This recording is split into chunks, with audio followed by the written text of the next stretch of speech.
नमस्कार विद्यार्थी मित्रांनो. कंटेम्पररी इंडिया अँड एज्युकेशन म्हणजे समकालीन भारत आणि शिक्षण या आपल्या पेपरच्या संदर्भाने आज आपण एक महत्त्वाचा मुद्दा अभ्यासणार आहोत, जो आपल्याला अभ्यासक्रमासाठी आहे. तो आहे liberalisation, privatisation and globalisation in education. म्हणजेच उदात्तीकरण, खाजगीकरण आणि जागतिकीकरण शिक्षणामध्ये उदात्तीकरण, खाजगीकरण आणि जागतिकीकरणाचा कशा प्रकारे प्रभाव आपल्याला दिसून येतो या संदर्भाने आपल्याला या घटकामध्ये अभ्यास करायचा आहे. सध्याच्या ग्लोबलायझेशनच्या या युगामध्ये सगळं जग हे एकत्र झालेलं आहे, त्यामुळं या संकल्पना ह्या अधिक महत्त्वाच्या आहेत. तसं बेसिकली पाहता ह्या तिन्ही कन्सेप्ट जे आहेत, म्हणजे उदात्तीकरण, खाजगीकरण आणि जागतिकीकरण, ह्या तिन्ही संकल्पना ह्या प्रामुख्याने अर्थशास्त्र या विषयापासून आपल्यापर्यंत आलेल्या आहेत. ह्या प्युअरली इकॉनॉमिक्सच्या कन्सेप्ट आहेत.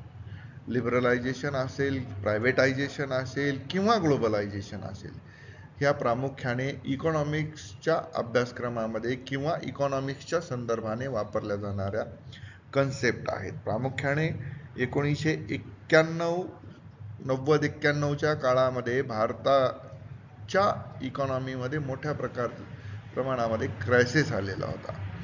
भारतीय इकॉनॉमी ही जगामधील एक अस्थिर अशी इकॉनॉमी त्यावेळेस ठरण्याच्या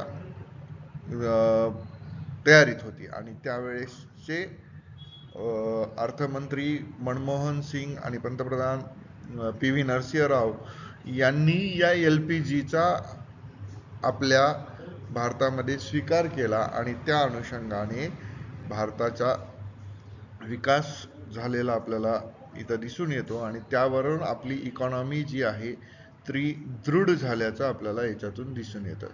तर ही जी काही पॉलिसी आहे LPG आपण ज्याला म्हणतो, लिबरलायझेशन, प्रायव्हेटायझेशन आणि ग्लोबलायझेशन, ही प्रामुख्याने इकॉनॉमिक्समध्ये त्यांनी स्वीकारल्याचं आपल्याला निदर्शनास येतं. तर सगळ्यात पहिल्यांदा आपल्याला ह्या कन्सेप्ट समजून घेणं आवश्यक आहे. म्हणजे नेमकं लिबरलायझेशन म्हणजे काय, प्रायव्हेटायझेशन म्हणजे काय आणि ग्लोबलायझेशन म्हणजे काय. तर सगळ्यात पहिल्यांदा लिबरलायझेशन, प्रायव्हेटायझेशन आणि ग्लोबलायझेशन जे आहे, ह्या इकॉनॉमिक्सच्या पॉलिसीज आहेत. आपण हे पाहिलं. यांचा मुख्य हेतू काय आहे, तर सरकारी नियंत्रण कमी करणं, सार्वजनिक क्षेत्राची मालकी ही खाजगी संस्थांकडे हस्तांतरित करून त्याद्वारे सरकारवरचं बर्डन यातून कमी करणं आणि व्यापार आणि गुंतवणुकीसाठी जागतिक अर्थव्यवस्थेशी जुळवून घेणं, जागतिक अर्थव्यवस्थेशी संबंध वाढवणं आणि सगळ्या जगासाठी आपली अर्थव्यवस्था खुली करण्याचं हे उद्दिष्ट. यामध्ये आर्थिक वाढ, कार्यक्षमता आणि स्पर्धात्मकता वाढविण्यासाठी या एकत्रितपणे तिन्ही संकल्पना ह्या प्रामुख्याने वापरल्या जातात आणि यांना इकॉनॉमिक्सच्या भाषेमध्ये LPG असं म्हटलं जातं. LPG म्हणजे लिबरलायझेशन, प्रायव्हेटायझेशन आणि ग्लोबलायझेशन. ह्या ज्या संकल्पना आहेत, ह्या एकत्रितरित्या ग्रोथ, इफिशियन्सी आणि सुधारणांसाठी, कम्पिटेटिव्हनेससाठी, म्हणजे याच्यासाठी ह्या वापरल्या जातात मोठ्या प्रमाणावर, असं आपण पाहत असतो. तर हे LPG काय आहे हे आपण पाहिलं, पण आपल्याला ह्या एक एक कन्सेप्ट ह्या पूर्णपणे जोपर्यंत कळणार नाहीत तोपर्यंत आपल्याला LPGचं प्रमुख काम किंवा LPGचं महत्त्वही कळणार नाही. प्रामुख्याने लिबरलायझेशन म्हणजे काय, तर लिबरलायझेशन म्हणजे काय, व्हॉट इज इज काय आहे लिबरलायझेशन, काय आहे, the process of relaxing government controls on economic activities. ही इकॉनॉमिकच्या संकल्पना असल्यामुळं इथं इकॉनॉमिक ॲक्टिव्हिटीजच्या संदर्भाने ही व्याख्या करण्यात आलेली आहे किंवा याच्याबद्दल चर्चा करण्यात आलेली आहे. पण उदारीकरण काय असतं की उदारीकरणामध्ये शासनाने आपला जो काही इतर सगळ्या घटकांवर असणारा प्रभाव आहे तो प्रभाव कमी करणं याला उदारीकरण असं म्हणतात. जसं की एखादी संस्था स्थापन करण्यासाठी, एखादा कारखाना किंवा एखादी इंडस्ट्री उभी करण्यासाठी शासनाने जे काही कठोर नियम लावलेले असतात ते नियम शिथिल करणं, त्याचबरोबर त्यांना प्रेरणा देण्यासाठी जे काही डॉक्युमेंटेशन लागतं, जे काही म्हणजे त्यांना उभं करण्यासाठी जे काही डॉक्युमेंटेशन लागतं, जे काही नियम अटींची पूर्तता करावी लागते, सरकारी कागदपत्र सगळी त्यांना एकत्रित करावी लागतात, विविध विभागाच्या ज्या वेगवेगळ्या परवानग्या घ्याव्या लागतात, त्या सगळ्यांच्या बद्दल अनेक इंडस्ट्री उभ्या करत असताना इंडस्ट्रियलिस्ट किंवा मग जे काही औद्योगिक लोक आहेत, व्यापारी लोक आहेत, ते या सगळ्या प्रोसेसला कधी कधी कंटाळून आपल्या स्वतःच्या इंडस्ट्री उभ्या करण्याचा हेतू मागे टाकत असतात. आणि मग यासाठी सरकारने सगळ्यांना प्रोत्साहन देण्यासाठी आणि ह्या सगळी जी काही प्रोसेस आहे ही सगळ्यांना सुलभ करण्यासाठी उदारीकरण ही संकल्पना वापरात आणली. म्हणजे याच्यात काय की रिलॅक्सेशन, मग तुम्हाला 10 विभागांच्या ज्या काही परवानग्या घ्याव्या लागत होत्या त्या 10 विभागांच्या ऐवजी तुम्हाला महत्त्वाचे 1-2 विभाग जे आहेत त्यांच्याच परवानग्या तुम्ही घेतल्या तरी चालतील. त्याचबरोबर गव्हर्नमेंटचे रूल्स अँड रेग्युलेशन जे आहेत ते थोडेसे शिथिल तुमच्यासाठी असतील. याच बाबतीत आणखी तुम्ही काय भारतामध्ये इन्व्हेस्टमेंट किंवा आपल्या इंडस्ट्रीजसाठी इन्व्हेस्टमेंट करून भारताचा इकॉनॉमी विकास करत असाल तर या पद्धतीनं तुम्हाला कुठल्या नियमांमध्ये कुठल्या अटींमध्ये आम्ही सूट देण्याचा प्रयत्न करू. प्रामुख्याने यामध्ये काय आहे, औद्योगिक परवाना काढताना आवश्यक जे काही कागदपत्र आहेत ती कमी करणं किंवा ते नियमन काढून टाकणं, जे काही विविध प्रकारची शुल्क आकारल्या जातात ते कमी करणं, विविध काय म्हणतो आपण त्याला नियम अटी यांची लेवल कमी करून प्रायव्हेट सेक्टरला याच्यामध्ये इन्व्हॉल्व करण्याचा प्रयत्न लिबरलायझेशन मधून होत असतो. तर याचा प्रमुख उद्देश काय असतो, लिबरलायझेशनचा प्रमुख उद्देश काय आहे की to make the economy more open and competitive by removing unnecessary restrictions. म्हणजे काय की इंडस्ट्री किंवा मग कुठलंही एखादं क्षेत्र असेल ज्याच्यामध्ये अनेक लोक गुंतवणूक करू इच्छितात किंवा आपली सेवा देऊ इच्छितात, पण जे काही शासनाचे विविध प्रकारचे रेस्ट्रिक्शन्स आहेत, रेस्ट्रिक्शन म्हणजे नियंत्रण आहे, ते नियंत्रण असल्यामुळं विविध प्रकारे जे येणारे लोक आहेत त्यांना कुठंतरी अडसर वाटतो, त्यांच्यासाठी ही कुठंतरी बॅरियर्स असतात आणि ही बॅरियर्स दूर करण्याचं काम करून इतर अनेक लोकांना विविध क्षेत्रांमध्ये इन्व्हेस्टमेंट करण्यासाठी किंवा आपली सेवा देण्यासाठी सहभागी करण्यासाठी शासनानं एक पाऊल पुढे टाकून हे केलेलं एक कार्य आहे की याच्यामध्ये विविध प्रकारच्या नियमांची अटींची विविध शुल्कांची शिथिलता केलेली आहे की ते शुल्क कमी करणं, अटी नियम कमी करणं, विविध प्रकारच्या जाचक अटी म्हणजे ज्या काही जाचक अटी आहेत त्या सगळ्या अटी रद्द करणं किंवा त्या कमी करणं ह्या संदर्भाने प्रयत्न करून दुसऱ्या लोकांना या सगळ्या प्रोसेसमध्ये येण्यासाठी सहभागी होण्यासाठी प्रेरणा देण्याचं हे प्रत्यक्ष काम आहे. अशा प्रकारे लिबरलायझेशन हे प्रामुख्याने प्रायव्हेटायझेशनला प्रोत्साहन देण्यासाठीची पहिली पायरी आहे की प्रायव्हेटायझेशन करत असताना विविध प्रायव्हेट इन्स्टिट्यूशन, प्रायव्हेट लोक, प्रायव्हेट संस्था, त्यानंतर विविध प्रकारचे प्रायव्हेट जे काही घटक आहेत ते सगळे जेव्हा शासनाच्या एखाद्या योजनेमध्ये किंवा शासनाच्या सेवेमध्ये जेव्हा गुंतवणूक करू इच्छितात किंवा मग त्यासोबत शासनासोबत एखाद्या गोष्टीमध्ये स्वतःची इन्व्हॉल्वमेंट देऊ इच्छितात, पण तेव्हा जेव्हा अटी शर्ती त्याच्यासाठी असणारे विविध प्रकारचे नियम त्याच्यासाठीची विविध शुल्क, हे सगळं जेव्हा जास्त असतं तेव्हा त्यांना नकोसं वाटतं आणि त्यामुळं प्रायव्हेटायझेशनकडं वळणाऱ्या लोकांची संख्या ही कमी होत होती आणि त्यामुळंच लिबरलायझेशनचं धोरण म्हणजे उदार धोरण गेलं. उदार म्हणजे कसं की मोकळं सगळ्यांना, जसं पाहिजे तशा प्रकारे तुम्ही तुमची इन्व्हेस्टमेंट करा, त्यानंतर शासन तुमच्यावर एखाद्या वेळेस चुकीचं काही असेल तर बॅरियर आणेल, पण तुम्हाला एखादी इंडस्ट्री किंवा एखाद्या सेवा उद्योग स्थापन करताना कुठल्याही प्रकारचे रेस्ट्रिक्टेड बॅरियर्स तुमच्या समोर येणार नाहीत, या संदर्भाने काळजी घेण्याचं काम शासन करतं. हे झाली लिबरलायझेशन किंवा उदारीकरणाची संकल्पना. त्यानंतर आपल्याला पाहिजे आहे उदारीकरणावरच आधारित असणारी प्रायव्हेटायझेशन, ज्याला आपण म्हणतो. आणि प्रायव्हेटायझेशन म्हणजेच काय? खाजगीकरणाची संकल्पना. खाजगीकरण म्हणजे काय की विविध प्रकारच्या गव्हर्नमेंटच्या ज्या काही एजन्सीज आहेत, गव्हर्नमेंटची गुंतवणूक असलेल्या काही इंडस्ट्रीज आहेत, गव्हर्नमेंटची गुंतवणूक असलेल्या काही सेवा उद्योग आहे, या सगळ्यांना काय करायचंय तर या सगळ्यांना खाजगी लोकांना याच्यामध्ये इन्व्हॉल्व करून घ्यायचे, त्यांची सुद्धा मालकी याच्यामध्ये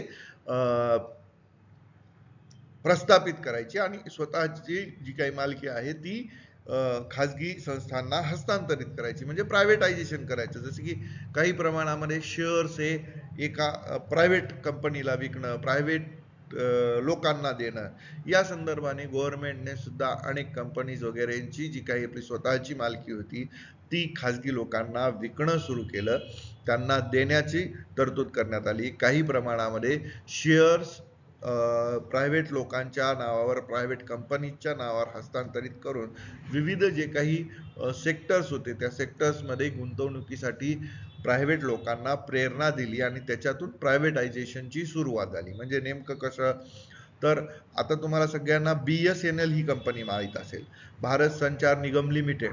तर ही भारत संचार निगम लिमिटेड ही कंपनी आहे, पण या कंपनीची स्थापना होण्याच्या पूर्वी हे केंद्र सरकारचं एक खातं होतं वैयक्तिक, जसं की रेल्वेचं डिपार्टमेंट आहे आज, तशाच प्रकारे दूरसंचार खातं म्हणून एक वेगळं डिपार्टमेंट होतं आणि याच्यातली सगळी इन्व्हेस्टमेंट ही गव्हर्नमेंट स्वतः करायचं. त्यानंतर याच्यातून जे काही इन्कम यायचं ते इन्कम सुद्धा गव्हर्नमेंट घ्यायचं. पोस्ट, रेल्वे आणि दूरसंचार याप्रमाणे हे वेगवेगळी खाती होती, पण याचं नंतर काही कालांतराने या LPGच्या धोरणाअंतर्गत प्रायव्हेटायझेशन करण्यात आलं आणि त्याची एक कंपनी स्थापित करण्यात आली, जिला आज आपण BSNL भारत संचार निगम लिमिटेड या नावाने ओळखतो. आणि या कंपनीमध्ये अनेक प्रायव्हेट लोकांनी इन्व्हेस्टमेंट करण्याची सुरुवात केलेली, की अनेक जणांनी, अनेक विविध कंपन्यांनी, अनेक वैयक्तिक लोकांनी यामध्ये शेअर्स घेतले, त्यांनी स्वतःची गुंतवणूक केली आणि आता ही लिमिटेड अशी कंपनी आहे. इकॉनॉमिक्सच्या विद्यार्थ्यांना माहीत असेल की लिमिटेड अशी काही कन्सेप्ट कंपन्यांमध्ये असते की ज्याच्या आधारे वेगवेगळ्या प्रकारच्या कंपन्या स्थापन केल्या जातात. म्हणजे आपले शेअर्स, आपला जो काही मालकी आहे ती इतर लोकांना देणं किंवा इतर लोकांना त्यामध्ये सहभागी करून घेणं, यासाठी यामध्ये प्रामुख्याने विचार केला जातो. तर यामध्ये की ॲक्शन काय आहे? This can involving selling of stakes in SOEs, selling of companies completely, or creating public private partnership. म्हणजे काय की जी काही गव्हर्नमेंटची इन्व्हेस्टमेंट आहे, जी काही हिस्सेदारी आहे, ती हिस्सेदारी प्रायव्हेट कंपन्यांना पूर्णपणे विक्री करायची किंवा सार्वजनिक खाजगी भागीदारी निर्माण करायची, या संदर्भाने प्रायव्हेटायझेशन ही संकल्पना वापरली जाते. जसं मी एक आता उदाहरण दिलं की यालाच निर्गुंतवणीकरण असं म्हणतात, की शासनाने आपले स्वतःचे पैसे जे काही एखाद्या विशिष्ट प्रकल्पामध्ये, विशिष्ट कंपनीमध्ये, विशिष्ट प्रकारच्या एखाद्या प्रोजेक्टमध्ये काय म्हणतो आपण त्याला, इन्व्हेस्ट केलेले आहेत, तर ती इन्व्हेस्टमेंट शासनाने काढून घ्यायची, स्वतःचे पैसे वापस घ्यायचे आणि त्याच्याऐवजी ती जी काही मालकी आहे, ती जी इन्व्हेस्टमेंट आहे ती कुठल्याही प्रायव्हेट कंपनीला विकायची, प्रायव्हेट कंपनीला चालवायला द्यायची. याचा महत्त्वाचा गोल काय आहे, याचं प्रमुख उद्देश काय आहे, तर यामध्ये व्यावसायिकांची कार्यक्षमता आणि उत्पादकता सुधारायची आहे. सरकारचा आर्थिक भार कमी करायचा आहे. To improve the efficiency and productivity of business and produce the government financial burden. म्हणजे काय की फायनान्शियल बर्डन जे काही गव्हर्नमेंटवर होतं ते कमी करायचंय. आणि प्रायव्हेट सेक्टरमुळं काय होतं, व्यवसायाची कार्यक्षमता आणि उत्पादन क्षमता सुधारण्यास मदत होते. म्हणजे प्रायव्हेट सेक्टरनं काय फरक पडतो की प्रायव्हेट सेक्टरमध्ये लोक हे फक्त आणि फक्त इन्व्हेस्ट केलेले जे काही लोक आहेत, इन्व्हेस्टमेंट केलेले कंपनीज आहेत, त्या स्वतःच्या प्रॉफिटचा विचार करतात. आणि पण प्रॉफिटसाठी त्यांना स्वतःची इफिशियन्सी आणि प्रोडक्टिव्हिटी वाढवणं, म्हणजे कार्यक्षमता आणि उत्पादन क्षमता दोन्हीही त्यांना वाढवणं आवश्यक असतं. आणि त्या अनुषंगानं त्या कंपनीचा किंवा त्या विभागाचा विकास सुद्धा प्रायव्हेटायझेशन मधून होत असतो. अशा प्रकारची ही प्रायव्हेटायझेशनची संकल्पना शिक्षण क्षेत्रात सुद्धा आली. आणि शिक्षण क्षेत्रामध्ये फक्त गव्हर्नमेंटच्या शाळा सुरुवातीला आपल्याला दिसायच्या, तशा प्रकारच्या शाळा न राहता कायम अनुदानित तत्वावर सेल्फ फंडिंग एजन्सीजने विविध प्रकारच्या सेल्फ फंडिंग स्कूल सुरू केल्या, ज्यामध्ये विद्यार्थ्यांकडून फीस घ्यायची आणि त्या बदल्यामध्ये विद्यार्थ्यांना शिक्षण द्यायचं. अशा प्रकारे प्रायव्हेटायझेशन शाळांमध्ये सुद्धा, शिक्षण क्षेत्रामध्ये सुद्धा आलेलं आपल्याला दिसून येतं. त्यानंतरची कन्सेप्ट आहे ती म्हणजे ग्लोबलायझेशन. ग्लोबलायझेशन म्हणजे काय, जागतिकरण. आता आपल्या सगळ्यांनाच माहिती आहे की जागतिकरण म्हणजे काय, की आपली अर्थव्यवस्था ही जगातील सर्व देशांसाठी आपण खुली करून दिलेली आहे. यालाच आपण जागतिकरण असं म्हणतो. की कुठल्याही देशाने येऊन, कुठल्याही देशातील विविध कंपनीनी येऊन आपल्या देशामध्ये इन्व्हेस्टमेंट करण्यासाठी शासन हे त्यांना विविध प्रकारच्या सुविधा प्रोव्हाइड करत असतं, विविध प्रकारच्या सवलती देतं, त्यांना वेलकम करण्याचा प्रयत्न करतं, त्यांना अट्रॅक्ट करण्यासाठीच्या विविध योजना शासन लागू करण्याचा प्रयत्न हा सातत्यानं करत असतं. तर आपली अर्थव्यवस्था किंवा आपलं जे काही मार्केट आहे, म्हणजे भारत हा एक मोठं मार्केट आहे. इथे फार मोठा ग्राहक वर्ग हा जगासाठी खुला आहे. आणि मग म्हणून जगातल्या विविध कंपन्यांनी आपल्या या ग्राहकांना फोकस करून त्यांचे विविध प्रोडक्ट्स असतील, विविध प्रोडक्शन्स असतील, ती प्रोडक्शन युनिट्स, प्रोडक्ट भारतामध्ये आणून विकावीत. त्या दृष्टीने भारताचा विकास होईल. विविध प्रोडक्शन युनिट्स आल्यानंतर इथं विविध प्रकारच्या फॅक्टरीज होतील आणि या ग्लोबलायझेशनचा उपयोग भारताच्या विकासाला होईल. याच प्रकारे सेवा क्षेत्रामध्ये सुद्धा विविध प्रकारच्या बाहेरच्या ज्या कंपनीज वगैरे आहेत, या सगळ्या भारत विकासाच्या संदर्भाने विचार केल्यानंतर विविध प्रकारच्या एज्युकेशनल इन्स्टिट्यूशन सुद्धा भारतामध्ये येऊ शकतात. त्याचबरोबर भारतातील काही एज्युकेशनल इन्स्टिट्यूट फॉरेनला जाऊ शकतात. त्याच याद्वारे काय होतं की आपलं कल्चर, त्यांचं कल्चर यांची जवळीकता वाढते. भारताच्या लोकांना विदेशी कल्चर शिकायला मिळतं. विदेशातल्या अनेक कन्सेप्ट आपल्याला ज्या काही आहेत त्या शिकायला मिळू शकतात.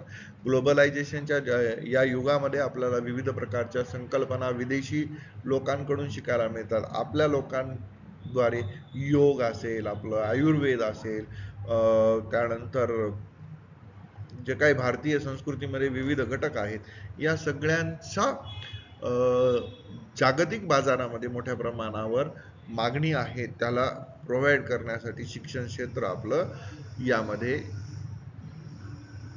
प्रभावी आहे. यामध्ये प्रामुख्याने देशांतर्गतचा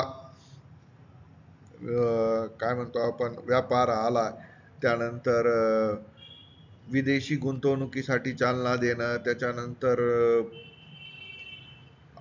नॅशनल बॉर्डर्स भांडवलासाठी मुक्त करणं, मुक्त प्रवाह आणि सुलभ करून हे सगळं व्यवस्थित साध्य करणं, हे ग्लोबलायझेशनचं महत्वाचं उद्देश आहे. यामध्ये काय गोल काय याचा, की मोठमोठ्या बाजारपेठा ज्या एकमेकाला जोडलेल्या आहेत, अनेक देशांची मिळून एक बाजारपेठ, जागतिक बाजारपेठ तयार करणं आणि विविध देशांना आंतरराष्ट्रीय व्यापार आणि वित्तीय बाजारपेठांच्या जे काही बाजारपेठांमध्ये आर्थिक गुंतवणुकीसाठी सहभागी होण्यास अनुमती देणं, आपणही दुसऱ्यांच्या देशामध्ये जाऊन व्यापार करू शकतो आणि आपल्याही देशामध्ये इतर देशातील संस्था किंवा मग कंपनीज येऊन त्या प्रकारे इन्व्हेस्टमेंट करू शकतात किंवा व्यापार करू शकतात, ही ह्या ग्लोबलायझेशनची कन्सेप्ट आहे. यानुसार LPG एज्युकेशनमध्ये कशा प्रकारे काम करतं हे पाहायचं. आपण पाहिलंय उदात्तीकरण, प्रायव्हेटायझेशन म्हणजे खाजगीकरण आणि ग्लोबलायझेशन म्हणजे जागतिकरण, या तिन्ही ह्या प्युअरली इकॉनॉमिकच्या कन्सेप्ट आहेत, ज्या 1991च्या दशकामध्ये भारताने यांचा स्वीकार केला आणि भारताची संपूर्ण बाजारपेठ ही जगासाठी खुली करून देण्यात आली आणि त्यानंतर भारताची इकॉनॉमी ही सुधारायला सुरुवात झाली, ज्यामुळं WHO ने किंवा वर्ल्ड बँकेने आपल्याला मोठ्या प्रमाणावर कर्ज दिलं आणि त्यामुळं भारताची इकॉनॉमी ही हळूहळू सुधारायला लागली आणि आज आपण जगातल्या एका वेल्थ चांगल्या प्रकारच्या इकॉनॉमीकडे आपण वळलेलो आहे. हा त्या ग्लोबलायझेशनचा, प्रायव्हेटायझेशनचा आणि लिबरलायझेशनचाच परिणाम आपल्याला आज पाहायला मिळतो. जागतिक बाजारपेठ आपण जगासाठी खुल्या केल्यामुळं आपल्यालाही अनेक देशांमध्ये व्यापार समृद्धी करता आली. त्यानंतर आपल्याला लिबरलायझेशन, प्रायव्हेटायझेशन आणि ग्लोबलायझेशन इन एज्युकेशन हे पाहत असताना यामध्ये नेमकी काय काय गोष्टी इन्व्हॉल्व होतात, तर हे पाहताना लिबरलायझेशन म्हणजे काय, तर रिडक्शन ऑफ गव्हर्नमेंट कंट्रोल, म्हणजे शासनाचा जो काही कंट्रोल आहे तो कंट्रोल कुठंतरी कमी करायचा. म्हणजे जे काही विविध प्रकारच्या शिक्षण क्षेत्रामध्ये विविध प्रकारच्या खाजगी संस्था सुरू करण्याच्या आहेत, खाजगी महाविद्यालय, खाजगी शाळा ह्या सुरू करण्यासाठी शासनाने जे काही नियमन केलेले आहे ते नियम शिथिल करणं, त्या नियमांना त्या जाचक अटींना रद्द करणं, या संदर्भाने आपल्याला यामध्ये विचार करावा लागतो. यालाच आपण लिबरलायझेशन म्हणतो. तर ह्या लिबरलायझेशन म्हणजे उदात्तीकरणामध्ये अनेक संस्थांना, अनेक व्यक्तींना विविध प्रकारची गोष्टी, नवीन संस्था स्थापन करणं, नवीन शाळा काढणं, नवीन महाविद्यालये स्थापन करणं, यासाठीचे नियम अटी शिथिल करून त्यासाठीची प्रोसेस सुद्धा सोपी केली आणि त्याद्वारे विविध प्रकारच्या संस्थांना शाळा काढण्यासाठी उत्साहित केलं आणि त्याचाच परिणाम म्हणजे मग शिक्षण क्षेत्रात झालेलं प्रायव्हेटायझेशन होय. The transfer of educational institute to private ownership, यामध्ये आपल्याला असं दिसून येतं की प्रामुख्याने एज्युकेशनल इन्स्टिट्यूट हे सगळ्या प्रकारचे पहिल्यांदा जे शासन स्तरावर होते, शासकीय मालकीचे होते, त्या सगळ्या एज्युकेशनल इन्स्टिट्यूट्सना आपण आता प्रायव्हेट ओनरशिप मध्ये कन्वर्ट केले. त्यानंतर प्रायव्हेट NGOज असतील, प्रायव्हेट संस्था असतील, धार्मिक संस्था असतील किंवा विविध प्रकारचे काही उद्योगपती असतील, यांना सुद्धा शिक्षण क्षेत्रामध्ये खाजगीकरणाद्वारे विविध प्रकारची महाविद्यालये, विविध प्रकारच्या शाळा आणि विविध प्रकारची इन्स्टिट्यूशन सुरू करण्याची परवानगी शासनातर्फे देण्यात आली.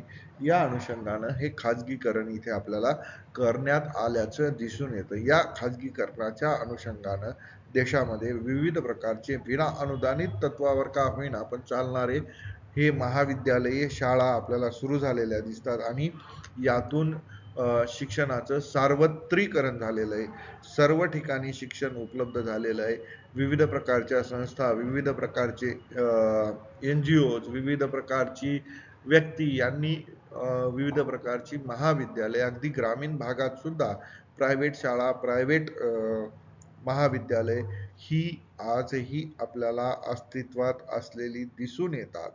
आणि ग्लोबलायझेशनच्या दृष्टीने the integration of the national education system with the global one, म्हणजे आपली जी काही शिक्षण व्यवस्था आहे ती जागतिक शिक्षण व्यवस्थेसोबत आपल्याला त्याचं इंटरॅक्शन घडवून आणायचं आहे. जे काही जागतिकीकरणामध्ये विविध प्रकारच्या गोष्टींचा स्वीकार केला जातो, जागतिकीकरणामध्ये विविध प्रकारच्या गोष्टी ह्या स्वीकार्य आहेत, अशा प्रकारच्या या गोष्टींचा इम्पॅक्ट आपल्या ही एज्युकेशन सिस्टीम मध्ये आपण त्या गोष्टी स्वीकार करायला पाहिजे. नवनवीन संकल्पना, नवनवीन गोष्टी यांचं आपण मॉडर्नायझेशनच्या अंतर्गत शिक्षणाचं मॉडर्नायझेशन, आधुनिकरण करण्यासाठी ग्लोबलायझेशन, त्याचबरोबर विविध युनिव्हर्सिटीज, विविध महाविद्यालय या संदर्भाने सुद्धा आपल्याला यामध्ये विविध जगातील मोठमोठ्या विद्यापीठांशी, महाविद्यालयांशी किंवा शाळांशी आपल्याला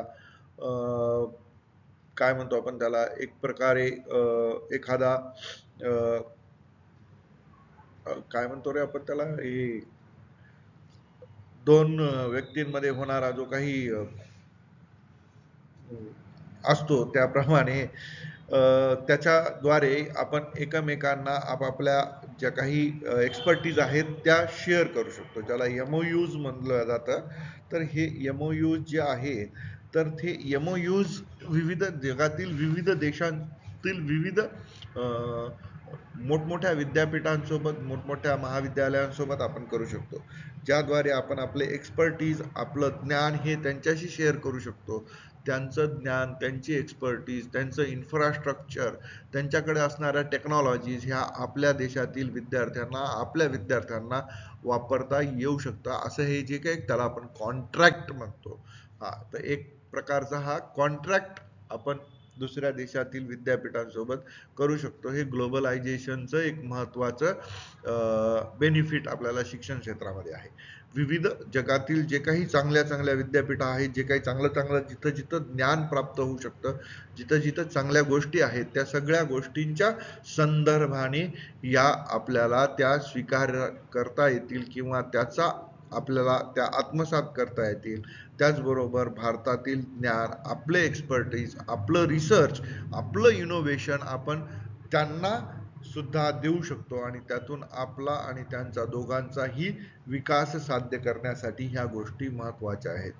पण याच्यामध्ये कसं आहे की प्रामुख्याने हे जे आहे, तर ह्या सुधारणांमुळं खाजगी गुंतवणूक आणि स्पर्धा जरी वाढली, नोंदणी वाढली आणि विशेष आंतरराष्ट्रीय कार्यक्रमांमध्ये अधिक प्रवेश मिळाला असं जरी झालेलं असले, तरी यामुळं commercialisation, inequality and potential loss of local culture या संदर्भाने सुद्धा नुकसान होण्याची काही शक्यता असल्याचं आपल्याला दिसून येतं.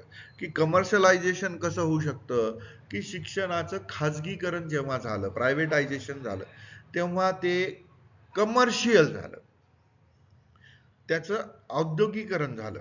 कशा प्रकारे, की शिक्षण हा सेवा उद्योग आहे आणि जेव्हा याच्यामध्ये प्रायव्हेट इन्स्टिट्यूशन्स, प्रायव्हेट व्यक्ती इन्व्हेस्ट करायला लागतात, तेव्हा याच्याकडं सेवा या उद्देशानं पाहण्यापेक्षा त्याच्यातून आपल्याला उत्पन्न कसं मिळेल, म्हणजे उत्पादकता कशा प्रकारे विकसित होईल या दृष्टीनं विचार केला जातो आणि मग त्याचं कमर्शलायझेशन होतं. आणि या कमर्शलायझेशनमुळं काय होतं, की प्रचंड प्रमाणामध्ये फीस वाढीचा आपल्याला सुद्धा इम्पॅक्ट याच्यातून दिसू शकतो. की विविध प्रकारच्या इन्स्टिट्यूशन्स जे काही आहेत मोठमोठे, त्यांच्या फीस ह्या प्रचंड वाढलेल्या आहेत, ज्या सर्वसामान्यांना परवडणार नाहीत. त्याच्याबरोबर इनइक्वॅलिटी जी आहे ती इन्क्रीज होते. की इनइक्वॅलिटी इन्क्रीज होतं म्हणजे काय होतं, की असमानता जी आहे ती वाढवली जाते. कशामुळं, की नाहीरे आणि आहेरेचा जो गट आहे भारतामध्ये, प्रामुख्याने गरीब आणि श्रीमंत ही दरी सध्याही अस्तित्वात आहे. आणि यामध्ये मग जे कमर्शलायझेशन झालेले जे काही इन्स्टिट्यूशन्स आहेत, ते जे ज्ञान देतात, जे काही इन्फ्रास्ट्रक्चर फॅसिलिटी देऊ शकतात, ते फक्त आणि फक्त उच्च भ्रू लोकांना, ज्यांची क्षमता आहे, जे पैसेवाले आहेत, अशा लोकांनाच ते याच्यातून आपल्याला साध्य करता येतं असं दिसून येतं. आणि यातच त्याच्यामुळं याच्यातही थोडासा प्रभाव आपल्याला दिसून येतो आणि यातून प्रामुख्याने संस्कृतीचे थोड्याफार प्रमाणामध्ये लोकल संस्कृतीचं नुकसान होतं, की एखादी दुसरी संस्कृती आपल्या संस्कृतीवर हावी होते आणि त्यातून काय होतं की आपल्या लोकल कल्चरचा यातून लॉस होतो, आपलं लोकल कल्चर यातून नष्ट होण्याची शक्यता आहे. आणि अशा प्रकारे हे जे काही एज्युकेशन आहे, लिबरलायझेशन आणि प्रायव्हेटायझेशन आणि ग्लोबलायझेशन जे आहे, याचा इम्पॅक्ट शिक्षणावर अशा प्रकारे आपल्याला दिसून येतो.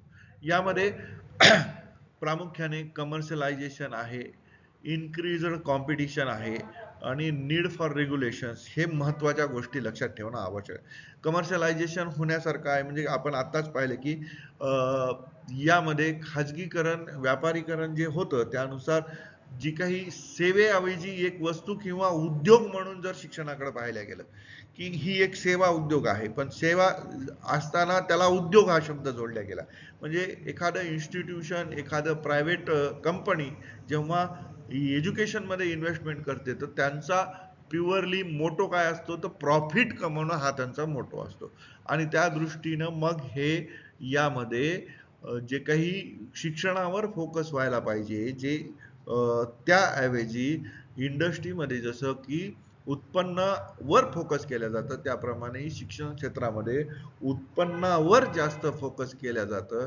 आणि जो काही मेन गोल आहे शिक्षण क्षेत्राचा, त्या शैक्षणिक संस्थेचा, तो मेन गोल बाजूला राहतो आणि उत्पन्न घेणं हा एकच महत्त्वाचा गोल त्यांच्या समोर असतो. आणि त्याच्यामुळं सुद्धा शिक्षण क्षेत्रामध्ये यातून नुकसान होण्याची शक्यता आपल्याला दिसून येतं.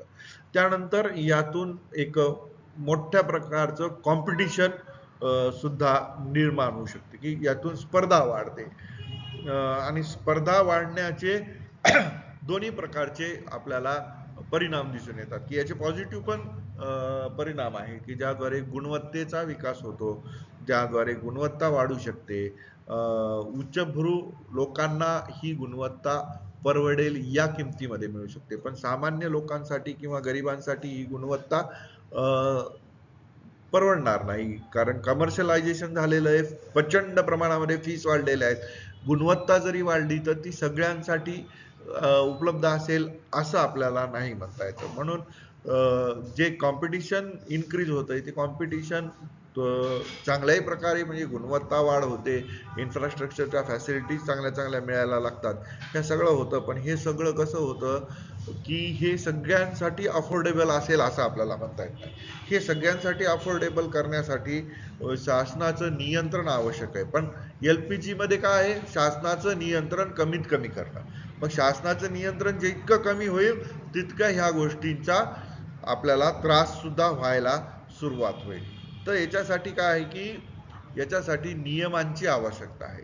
या सगळ्या सुधारणांसोबत एक वेगवेगळे नियम शासनाद्वारे त्यांच्यावर नियंत्रण आवश्यक आहे.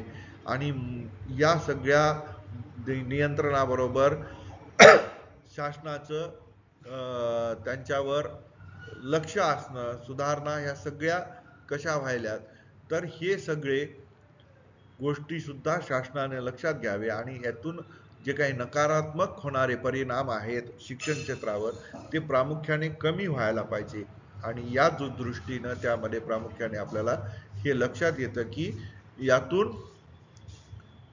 LPG द्वारे शिक्षणाचा विकास हा साध्य केला जाऊ शकतो. तर या प्रकारे आपल्याला निगेटिव्हिटीचे इम्पॅक्ट कमी केल्यानंतर त्याच्यानंतर या प्रकारे आपण LPGचे फायदे पाहू शकतो. तर सगळ्यात पहिल्यांदा आपण आता म्हणजे हे सगळं पाहिल्यानंतर आपल्याला लिबरलायझेशनचा शिक्षण क्षेत्रावर नेमका कसा परिणाम होतो हे आपल्याला पाहायचं. तर यामध्ये काय आहे, कॉन्स्टंट स्ट्रीम ऑफ फंडिंग म्हणजे वित्तीय सहाय्य सातत्याने त्याचा प्रवाह होतो. लिबरलायझेशन मुळे काय होतं की विविध प्रायव्हेट कंपन्या याच्यामध्ये इन्व्हेस्ट करायला तयार होतात, त्याच्यामध्ये विविध प्रकारच्या संस्था स्तरावर सुद्धा विविध प्रकारचे विकास करण्याचा यामध्ये परिणाम होतो. आणि त्यामुळे सातत्यानं काय होतं की निधीचा प्रवाह चालू राहतो, सातत्याने फंडिंग होत राहतं, सातत्याने पैसा मिळत राहतो. त्यामुळं शिक्षण क्षेत्रासारख्या क्षेत्राचा सुद्धा यातून विकास आपल्याला होत असताना दिसून येतो. तर त्याच्यानंतर काय आहे की increase the supply of education, शिक्षणाचा पुरवठ्यामध्ये वाढ होते.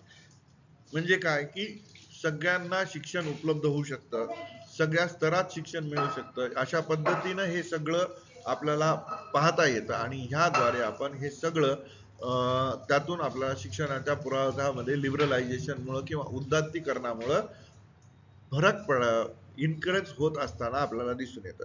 त्यानंतर आर्थिक स्त्रोतांचा विकास होतो, आर्थिक स्त्रोत अधिक प्रमाणामध्ये आपल्याला उपयोगामध्ये मिळायला येतात.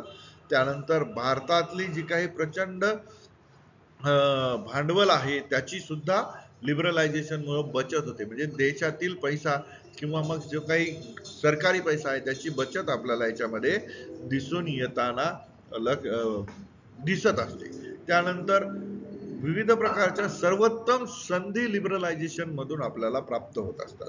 अशा प्रकारे लिबरलायझेशनच्या एज्युकेशनल सेक्टरवर होणारा परिणाम हा आपण पाहतोय. त्याचबरोबर आपल्याला प्रायव्हेटायझेशनमुळे नेमकं याच्यामध्ये काय होणार आहे ते आपल्याला लक्षात येतं. तर हे सगळं पाहत असताना मॉडर्नायझेशन ऑफ एज्युकेशन प्रायव्हेटायझेशन मधून होतं. कशा प्रकारे की प्रायव्हेटायझेशन मध्ये प्रामुख्याने आपल्याला असं लक्षात येतं की या प्रायव्हेटायझेशन मध्ये प्रामुख्याने मॉडर्नायझेशन कशा प्रकारे होतं, तर मॉडर्नायझेशन मध्ये प्रायव्हेट सेक्टर आल्यामुळं विविध प्रकारची गुंतवणूक आल्यामुळं त्याच्यामध्ये मॉडर्न इम्पॅक्ट यायला सुरुवात होतो, आधुनिकीकरणातून त्याचा विकास होतो. त्याच्यानंतर प्रायव्हेट सेक्टर आल्यामुळं इन्फ्रास्ट्रक्चरचा विकास होतो, गुणवत्तेचा विकास होतो, सगळ्यांचं विकेंद्रीकरण होतं. एका ठिकाणी केंद्रीकरण होण्याचे जे काही चान्सेस आहेत ते कमी होतात, विकेंद्रीकरण होतो. त्याच्यानंतर एज्युकेशनचा जो काही आहे तो एक्सपांड होते एज्युकेशन आणि व्होकेशनल कोर्सेसची वाढ होते. प्रामुख्याने प्रायव्हेट इन्स्टिट्यूट जे आहेत ते प्रामुख्याने व्होकेशनल इन्स्टिट्यूट म्हणून काम करायला आपल्याला इथे दिसतात. तर अशा प्रकारे यामध्ये व्होकेशनल कोर्सेसमध्ये व्यावसायिक जे काही कोर्सेस आहेत त्या कोर्सेसचा विकास यामध्ये होत असतो. प्रायव्हेटायझेशनचे हे आपल्याला काही प्रभाव आपल्याला पाहायला मिळतात की मोठमोठे इन्स्टिट्यूशन्स आपल्याला दिसायला लागतात, जसं की सिम्बॉयसिस आहे, लवली प्रोफेशनल युनिव्हर्सिटी आहे. अशा मोठमोठ्या युनिव्हर्सिटीज, मोठमोठे कॅम्पस आपल्यासमोर प्रायव्हेट सेक्टरद्वारे उभे करण्यात आलेले आहेत, ज्यातून आपल्याला उच्च शिक्षणाच्या असतील किंवा शिक्षणाच्या इतर स्तरावरील सगळ्या प्रकारचं शिक्षण हे अगदी चांगल्या इन्फ्रास्ट्रक्चर फॅसिलिटीजमध्ये आणि विविध प्रकारचे व्होकेशनल कोर्सेस एकाच कॅम्पसमध्ये आपल्याला उपलब्ध होऊ शकतात. अशा प्रकारचं हे सगळं आपल्याला प्रायव्हेटायझेशनचा परिणाम एज्युकेशनवर बघायला मिळतो. त्यानंतर आपल्याला ग्लोबलायझेशनचा काय परिणाम होतो, तर नीड बेस एज्युकेशन मिळतं.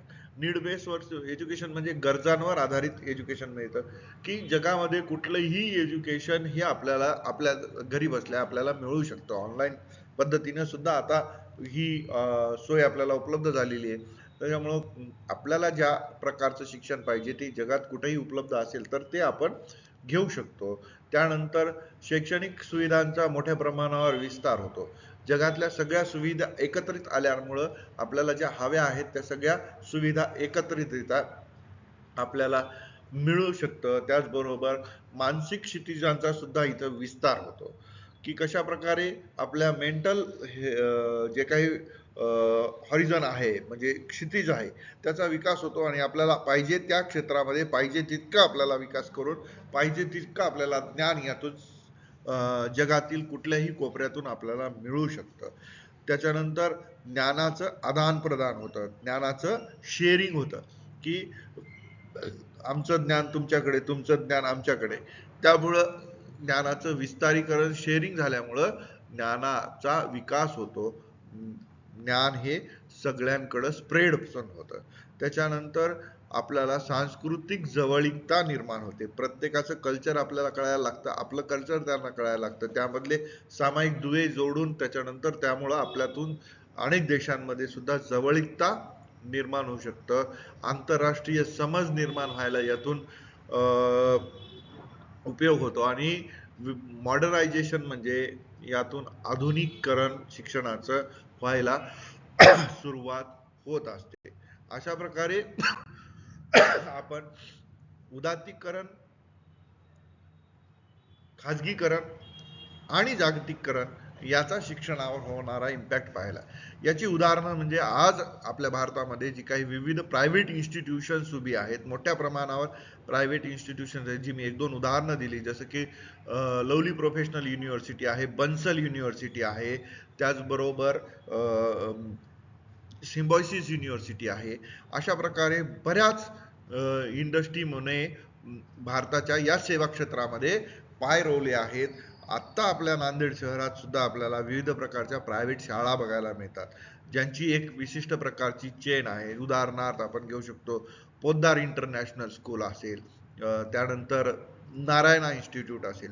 हे विविध प्रकारच्या शाळा आहेत, ज्या एक कंपनी म्हणून त्या स्वतःला ऑपरेट करत असतात आणि या उद्योगामध्ये सेवा उद्योगासोबतच या सगळ्या संदर्भाने ते आपल्याला प्रगती करण्याचा विचार करत असतात. त्याद्वारे आपल्याला क्वालिटी एज्युकेशन मिळतं. यामुळं शिक्षणामध्ये विविध प्रकारच्या अभ्यासक्रमांची संधी उपलब्ध होते. या सगळ्या गोष्टी सोबतच सगळ्या विकासासोबतच याच्यामधून काय आपण आपल्या शिक्षण क्षेत्राच्या संदर्भाने विचार केला तर आपल्या शिक्षकांना रोजगाराची निर्मिती सुद्धा यातून होऊ शकते. तर प्रायव्हेटायझेशन, लिबरलायझेशन आणि ग्लोबलायझेशन हे शिक्षणामध्ये विकास घडून आणणारी एक संकल्पना आहे असं आपल्याला लक्षात येतं. उदारीकरणातून शिक्षणात सगळ्यांना समान संधी उपलब्ध करून देण्यासाठी खाजगीकरण केलं पाहिजे आणि याच खाजगीकरणातून जागतिकीकरण साध्य केलं पाहिजे. हे LPGच्या द्वारे आपल्याला शिक्षणात विकासाची संधी यातून साध्य होते. तर आपण थोडक्यात LPGचा शिक्षणावर होणारा परिणाम म्हणजे लिबरलायझेशन, प्रायव्हेटायझेशन आणि ग्लोबलायझेशनचा शिक्षणावर होणारा परिणाम इथे अभ्यासलेला आहे. तर धन्यवाद विद्यार्थी मित्र.